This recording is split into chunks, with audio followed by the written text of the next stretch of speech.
Here we go. Hey guys, and welcome to another Journey into Comics Reacts. I'm one of your co-hosts of the Journey into Comics podcast, Brando, along with my co-host Nate. Hey, What's up, how's Nate? it going, Brando? It's going pretty good. Unfortunately, we haven't had a chance to talk this week about some of the trailers that have come out this week. It has been a very busy week for movie trailers, and especially comic book world stuff. Yeah. I think is the way to say that. Oh, stuff. I mean, because actually we talked on Monday when we recorded the Journey into Comic Club with Shuddy Boy, but didn't Ant-Man come out either that day or the weekend before? It was within a couple days there. Yeah, Ant-Man recently came out with the most recent trailer, which that looked awesome. But what we're here today to do is kind of discuss the big, we'll call it the big two, but The big two. Now, interestingly enough, okay, I can assure that our viewers, which you can't see us because we had some trouble with the Skype capturing stuff, so that's why you're only hearing audio. So you're pretty much getting a podcast on YouTube. But the last trailer that we're going to talk about is probably the one that everybody expects us to talk about anyway. Granted, I mean both of them, but the first one we're going to cover the Batman v Superman trailer, and this actually got leaked before it actually got officially released because it was supposed to come out on Monday. Only in IMAX though. They were only going to release it at the theaters, and you had to go in. And I think Mad Max maybe drops on Monday, and it was attached to that. Possibly, I might be wrong on that date. I'm not really sure, but yeah, it was going to be in IMAX on Monday. It got leaked from, I want to say, like Portugal or somewhere overseas where it was attached to a different movie.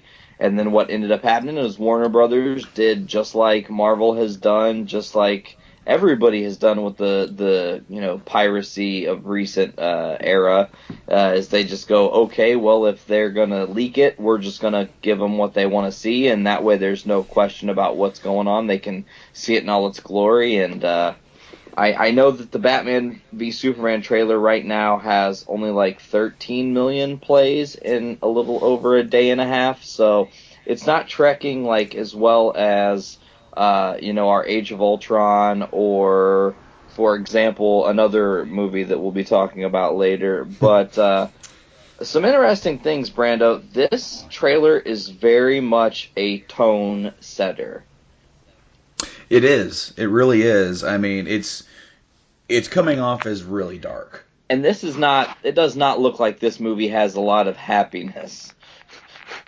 Not really, no. And see, the thing is that the thing that I was getting, and I really like this, the big tone that I got from this film is so Dark Knight Returns. Oh, yeah. I mean, it's Frank Miller is so prevalent right now. Not only is he prevalent in this trailer and what seems to be this whole movie, he's prevalent in the new Daredevil series. They're drawing from his style. Frank Miller is one of the greats, and I love that we're finally getting to see his work in some form come to life as best as it can. Yeah, I mean, the beginning just harkens all the way back to that comic for me because it starts off and you hear people talking, and it's like the media. You hear people from the media, and if you remember that book, you remember there was pages of just full of like newscaster stuff, people talking on the news and on the media about what's going on, and that is the instant vibe that I got from this. And of course they start blending in some of the, I definitely recognize Neil deGrasse Tyson's voice in there. He starts talking about the discovery of alien life essentially with Superman, and then there was also a voice who is Lex Luthor. Yeah, Jesse Eisenberg. And he actually said probably my favorite line from this, and most people will be shocked by this. I loved the delivery of the line when he said, devils don't come from hell beneath us, they come from the sky. And that's just a very a modern take on the reality of what the world that Batman v Superman is, Okay, so yeah, you hear all these lines, and as the camera, as the scope is moving in on the Superman statue built to commemorate him saving Metropolis. Yeah, and as this is happening, and there are all these different overlapping voice overlays, there is a Mm-hmm. chanting that is starting to brew. Over and over, you're hearing it, go home, go home, go home. It's funny because, and not a lot of people are really talking about this, the humans in this don't know that there is no home for Superman to go to. He is effectively home. Well, it definitely seems like there was definitely a lot of what's the word I'm looking for? Praise for him saving Metropolis. Obviously, they built a statue for him, but then it sort of turns against him, some sort of because of the media. It seems, and it's almost kind of like a look at the way we are now. Anything happens, a politician sneezes, the media is Oh all yeah. over it. Anything happens, the media is all over it. So of course they would be talking about a superpowered alien coming to this planet and saving it. And then once it was all over, they would start dissecting and thinking about the pros and cons of it. There's going to be some people whose agendas are dead set against it, and it definitely seems like that with the line from Lex Luthor, "Devils don't come from hell beneath us; they come from the sky." It definitely seems like he is looking to further that, maybe like kind of like a smear campaign against Well, Superman. and as I had talked about on one of the previous shows, Lex in this movie doesn't have a facade to hide behind. He is very Mm-hmm. much the maniacal Lex Luthor character, that runs rampant in the DC comic world. Another line that I liked, and I didn't write this in the notes, but there's a lady talking, and I assume she's a newscaster of some sort, but she says, "We've been so busy wondering what he can do that we haven't stopped to ask what he should do." And I Mm-hmm. thought that line was just perfect because it is again saying, should we hold him accountable for his actions? Should we ask for his help? What should his role be if he is going to be a part of this? There's something that I noticed about some of this too. It is as they are zooming in on the statue, the lights shine up on the statue, and it says "False God." And then and there's another thing I noticed, and I'm not going to jump around the trailer too much here, but anytime that you actually see Superman in the trailer, he's always like above everybody. Have you noticed I that? think there's maybe just the one scene that he's not when he's landing because he caught the rocket, but he does start above everyone, yeah. Right. Anytime that he's on camera with someone else, whether he's flying or hovering, or the scene where you see like these Superman-like commandos with I Superman was just getting patches, ready to they're ask you like, what you thought of the Superman army, essentially, the fan club. well, see, not sure whether or not they are working for him, or if it's kind of like in the Dark Knight where you have the guys with hockey pads. But he, Superman, anytime you see him in this trailer, he's always has like this look of like domineering, like he's always poised. He's has his chest puffed out. Like, that's right, guys. I'm here. You know, Now, he definitely pulls off like this feeling of the dominance. trailer did finally allow us to see in full the new Superman costume with the new belt and Mm-hmm. everything. I will say Henry Cavill looks way more ripped than he did for Man of Steel. I mean, I don't know if he gained weight or what, but he just looks more physically just commanding this time around. Yeah, but he also has to compete with a very buff Ben Affleck. Old Bruce, if you will.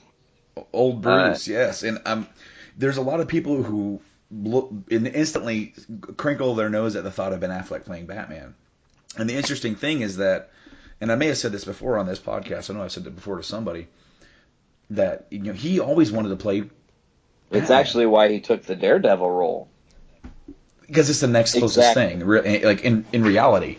And so him taking the Daredevil thing, that was basically him going, well, they're not making another Batman for a while. This is probably going to be my one shot at doing this. And of course, that movie turned out the way it did. But because of that movie, people are like worried that he's going to do a bad job. And honestly, I think he knows. I think the people in charge, the producers, the director, they know that they need to pull off a performance that's synonymous with who Batman is, especially within this context.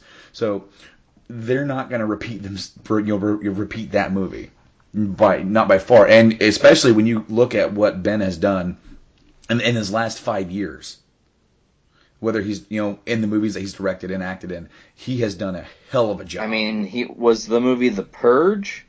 What was it? The Town. Nope. The Town, Argo, Gone Girl.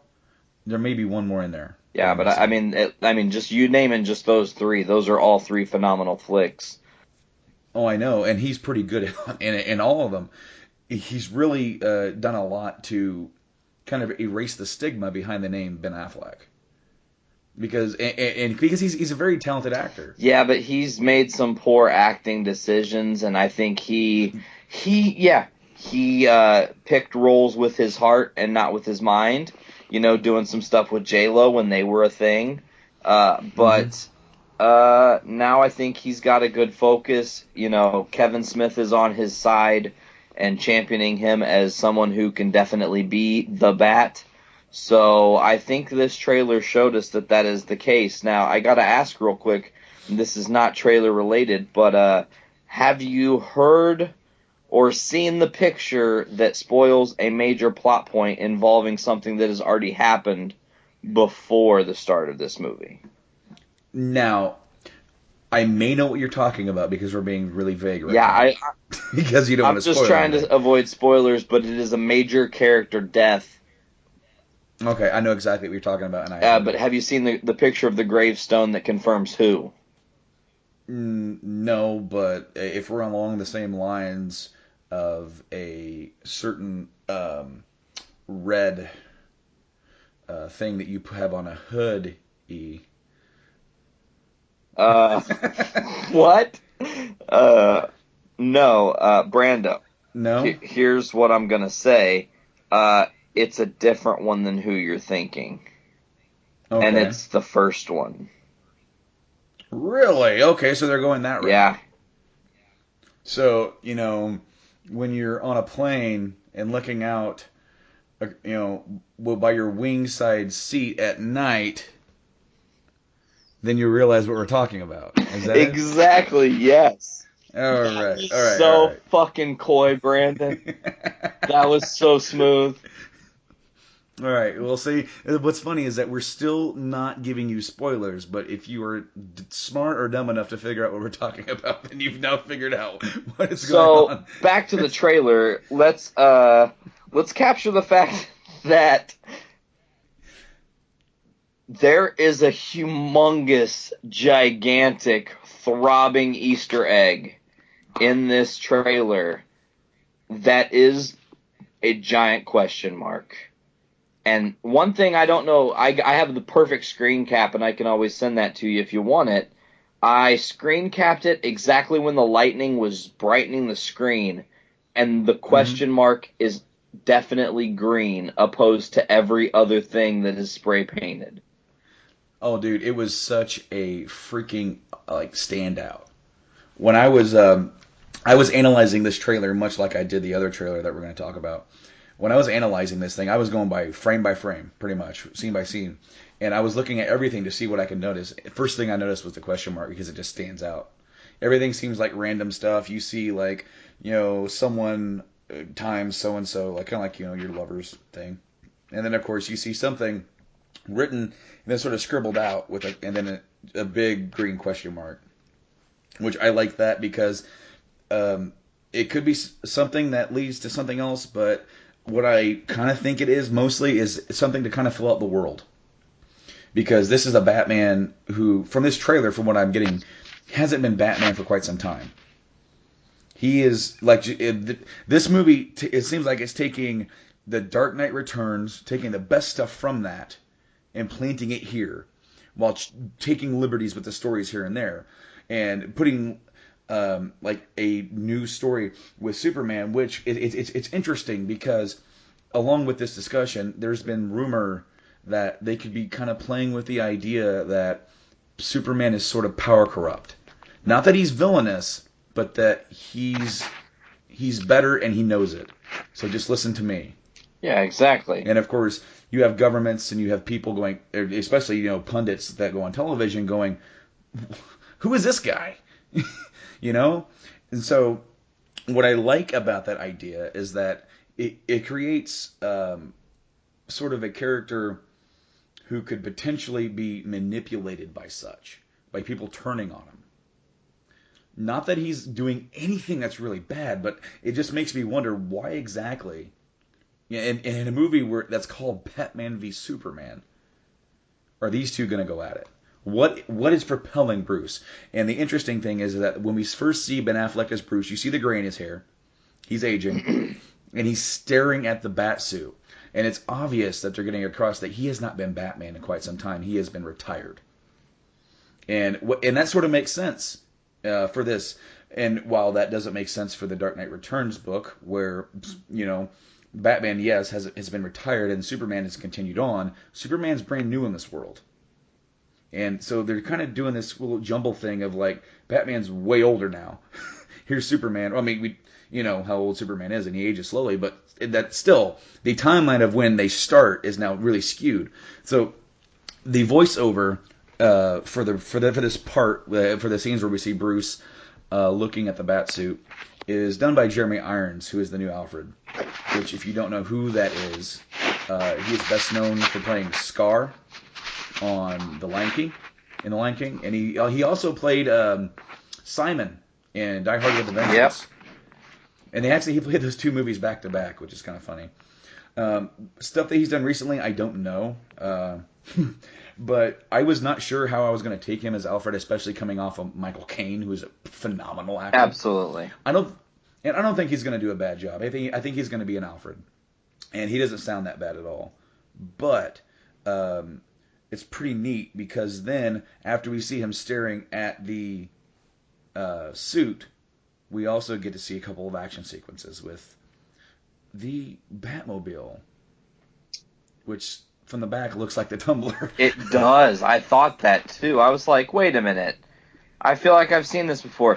There are people that have been saying maybe the Batmobile can fly, and that's the vehicle that we're seeing, but I entirely disagree. I have slowed that frame down and stopped it and looked, and that does not look like their Batmobile. So if you're on that kick and you believe that, I personally think you're wrong. Now, okay, because we've seen the Batmobile, what it looks like from the front, and it doesn't look like the Tumbler. It looks like they're taking their cue again, The Dark Knight Returns. It seems like this movie is pretty much The Dark Knight Returns minus half the story. Minus the main story of why he comes back. But it seems like it also kind of seems like for the Nolan verse that they kind of model the Tumbler a little bit after the Returns era kind of tank-like Batmobile, which is not a bad idea, but unfortunately with these two back-to-back, we're going to get sort of a similar Batmobile. But the thing that I really liked is that we got to actually get a really close scene of what Affleck looks like just in the suit, and holy crap, he looks like a tank. Yeah, he is. He is freaking built. Huge.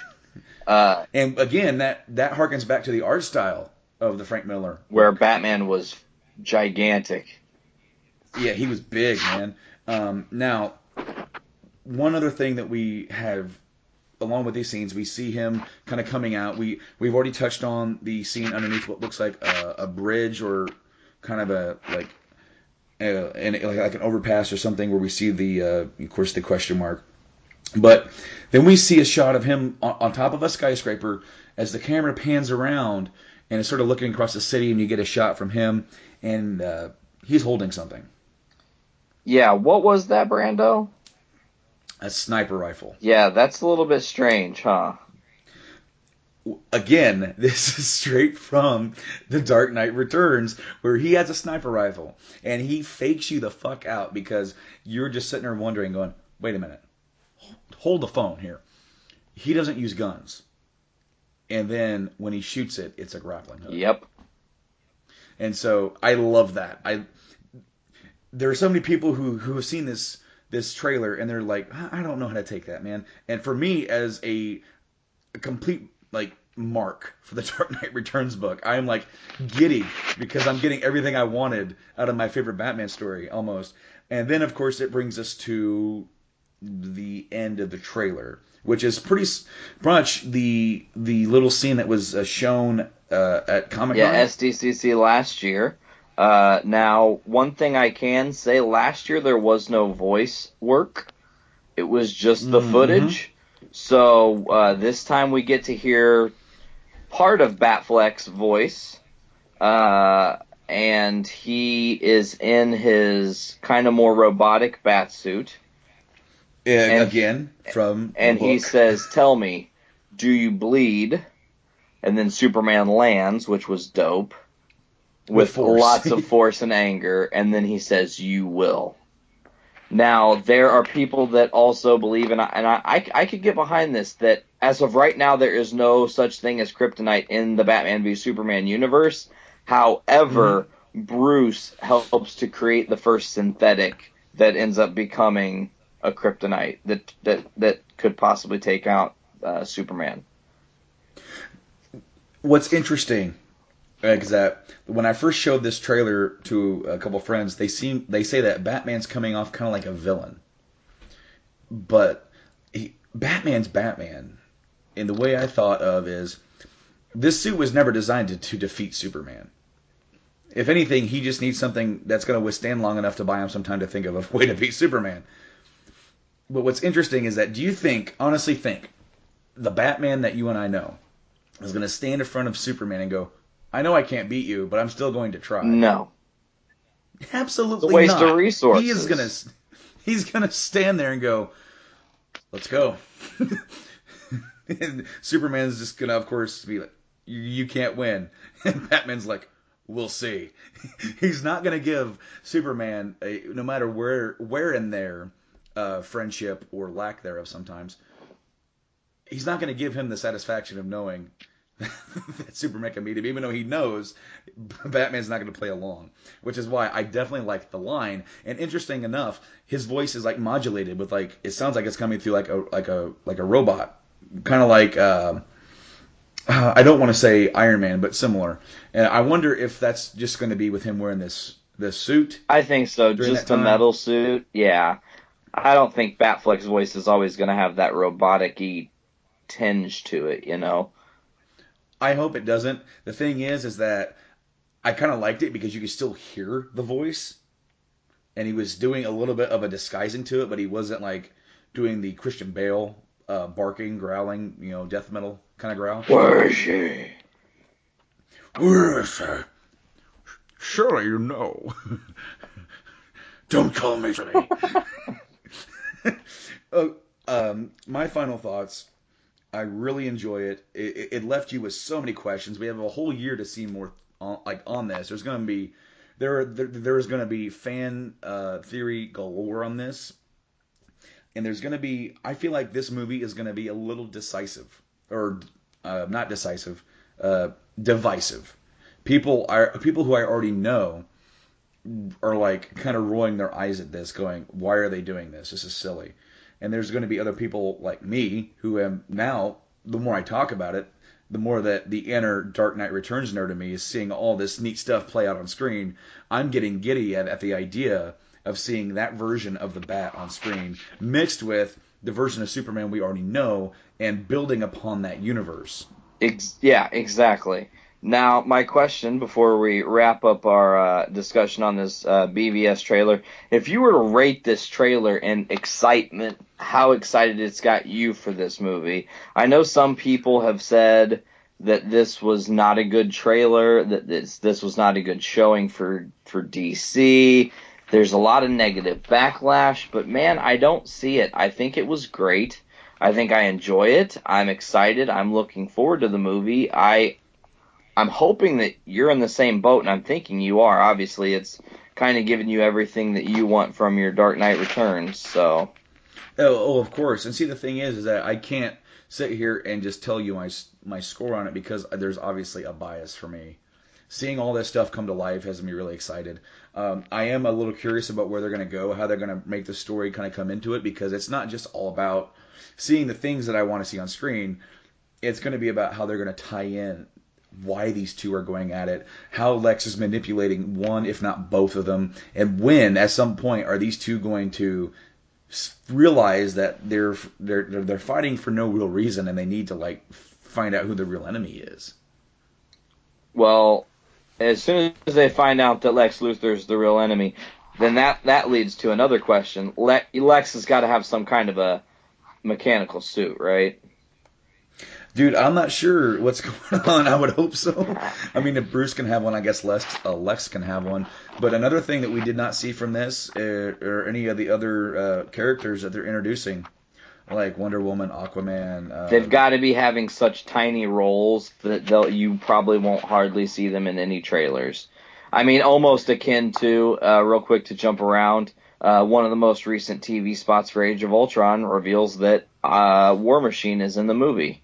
Officially as War Machine, not just Rhodey being Rhodey, worried about round ball. You can catch that joke on the latest episode on journeyintocomics.podbean.com if you do not listen to our podcast.